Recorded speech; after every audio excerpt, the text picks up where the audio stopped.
Nah, pada kesempatan kali ini saya akan menjelaskan tentang spiritual dan ilmu supranatural.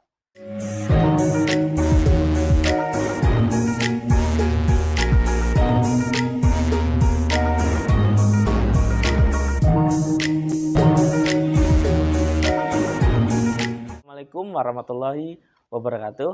Berjumpa lagi dengan saya Yusuf Aditya, founder dari Padepokan Ilmu Hipnotis. Nah, bagi sahabat semuanya dan para pembelajar yang menemukan channel ini, seperti biasa, saya ucapkan selamat datang.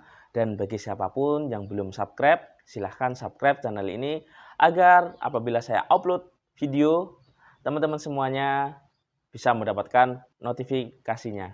Dan bagi sahabat semuanya, seperti biasa, yang ingin mempelajari tentang ilmu hipnotis, ilmu gendam, mesmerism, magnetism, atau ilmu spiritual, silahkan teman-teman bisa mengikuti pelatihan yang saya adakan. Untuk lebih jelasnya, silahkan teman-teman hubungi nomor WA yang ada di deskripsi video ini. Nah, pada kesempatan kali ini, saya akan menjelaskan tentang ilmu spiritual dan ilmu supranatural. Nah, apa perbedaannya?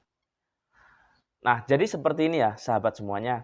Ilmu spiritual itu sebenarnya lebih ilmu untuk ketenangan batin dan kedamaian jiwa. Jadi, dia lebih ke sana larinya. Ketika teman-teman belajar ilmu spiritual, maka yang didapatkan bukan kekuatan supranatural, tapi lebih kekuatan batin, ketenangan jiwa untuk berbagai hal dan keperluan. Misal, ketika teman-teman belajar ilmu spiritual, maka teman-teman bisa manajemen pikirannya, batinnya, perilakunya seperti itu. Karena ilmu spiritual sifatnya lebih ke membangun seperti itu. Dan dia lebih pasif penggunaannya. Jadi lebih halus ya istilahnya. Berbeda dengan ilmu supranatural. Kalau ilmu supranatural itu lebih ke ilmu kasar ya saya nyebutnya. Kenapa saya nyebutnya ilmu kasar? Jadi ilmu supranatural biasanya lebih ke kanuragan, ilmu kebal, ilmu semacam seperti itu. Jadi lebih ke kekuatan ditampakkan. Tapi kalau ilmu spiritual dia halus sifatnya dan dia energinya juga lembut seperti itu. Nah, untuk pembelajaran ilmu spiritual saya mengadakan di kelas di ilmu daya batin.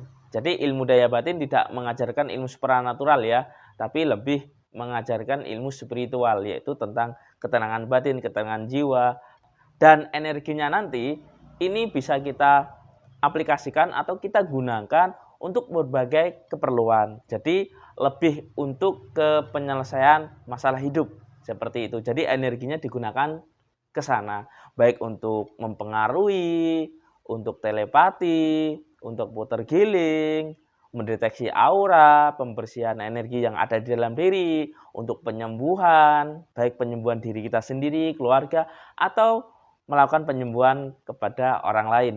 Dan tentunya atas izin Tuhan Yang Maha Esa. Jadi di sini lebih ke prakteknya untuk ketenangan batin seperti itu.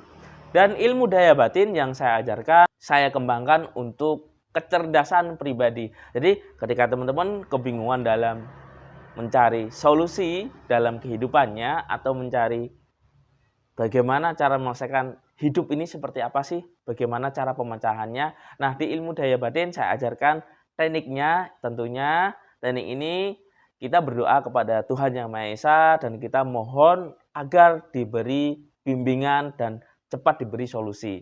Nah, di teknik ilmu daya batin di situ sahabat semuanya akan diajarkan tentang bagaimana memasuki jiwa atau dimensi pikiran yang ada di dalam dirinya masing-masing. Seperti itu, setelah itu mengakses keheningan dan di sana kita lakukan berdoa agar segala macam permasalahan atau pelajaran yang ada di dalam kehidupan kita bisa terselesaikan seperti itu. Dan tentunya masih banyak lagi ya aplikasinya. Selain itu bisa juga digunakan untuk melatih intuisi. Nah, intuisi berbeda dengan kayak penerawangan dan sebagainya. beda ya. Jadi intuisi lebih bagaimana kita membaca karakter, baik karakter seseorang, mendeteksi getaran batin, mendeteksi masa depan itu seperti apa sih ke depan apabila saya melakukan seperti ini. Nah, itu nanti juga dijelaskan. Karena apa? Pada dasarnya apa yang ada di depan kita atau kehidupan yang ada di luar diri kita sejatinya juga berasal dari batin kita. Seperti itu. Karena pada dasarnya energi mengikuti pikiran. Seperti itu. Ketika pikiran kita negatif, biasanya kehidupan juga akan kegeser ke hal-hal yang negatif. Kalau kehidupan kita penuh ketenangan, kedamaian, penuh rasa syukur, biasanya ke depan juga akan merasakan hal-hal yang positif dalam kehidupan. Seperti itu. Baik kehidupan secara rohani atau secara kejiwaan atau secara kebatinan, kita menjadi damai. Insya Allah ke depan dalam kehidupan kita akan mudah sekali dalam melakukan berbagai hal atau penyelesaian masalah hidup. Seperti itu. Jadi ilmu daya batin bukan hanya kita belajar melulu tentang olah rasa, tapi kita juga belajar bagaimana menggunakan energi rasa kita terapkan dalam kehidupan. Jadi ilmu daya batin seperti itu ya.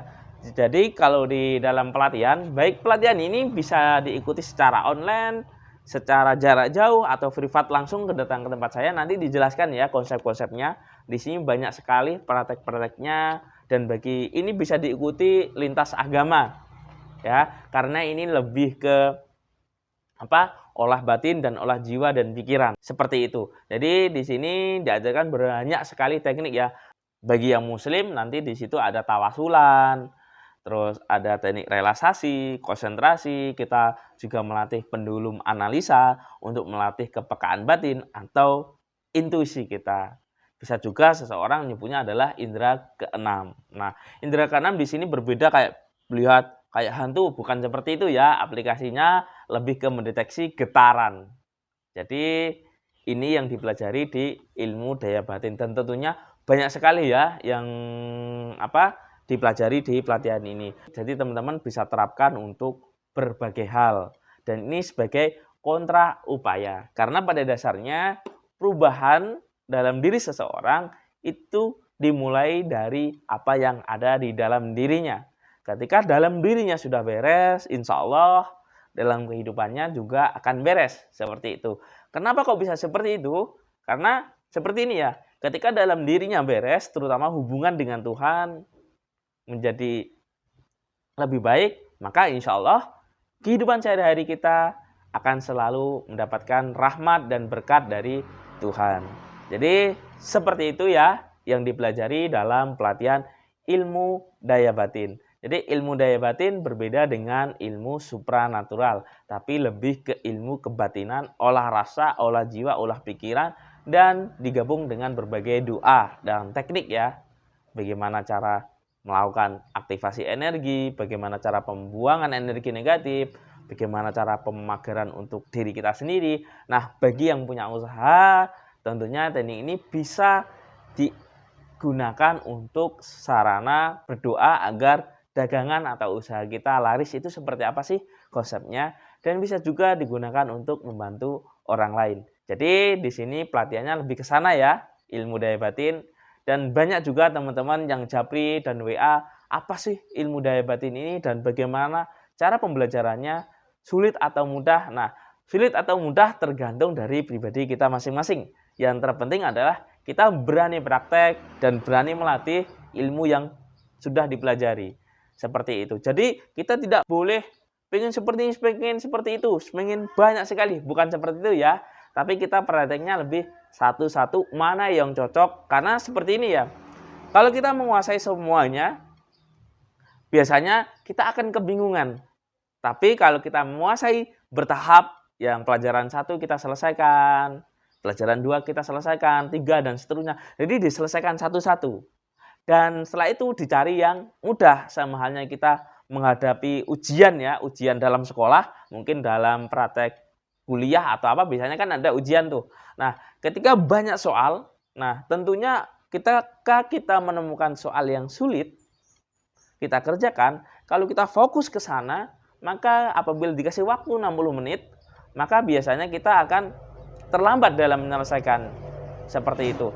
Tapi kalau kita ini soalnya sulit, kita tinggal dulu kita kerjakan soal yang mudah, maka biasanya nanti ketika soal yang sulit juga mudah diselesaikan. Terkadang kita juga sebelum waktunya energi kita sudah cukup. Oke, saya akhiri, bila taufik wal hidayah.